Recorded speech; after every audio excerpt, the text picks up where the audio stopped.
Compared to other kit sets out there on the market, Alpine's at least twice as fast as other kit sets to put up.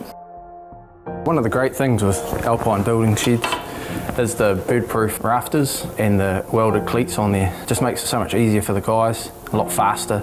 Alpine sheds are so cool too, mate. It's the dry timber and the welded in cleats at the top just makes it so easy.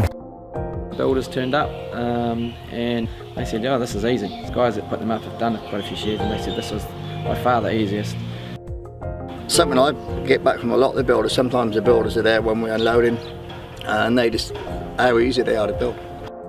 They found it bloody awesome, to be fair, because they have been building another shed there for us from some other companies and they're good there too, but I mean just the fact the plans are easy to read and there's no drama, everything's in the kit and it's been spot on, so they bloody really love it. And they said to me, make sure if you get another shed to build, which we're going to, make sure it's another Alpine one. Just it went up so quickly, 3 weeks from go to woe, just outstanding, and everything just went together so easily, and everything that was needed was in the packet, you know.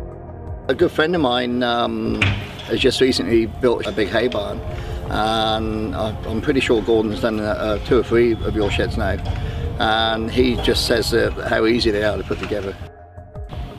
And the guys that built it, they were just, as I say, from the time they started, they just didn't knock off. 2 weeks from start to finish and the shed was up. And two boys doing it. It was awesome. It was great to watch them. I'd sit out there in the truck just watching them. Couldn't believe how fast they were working and how quick it was going together.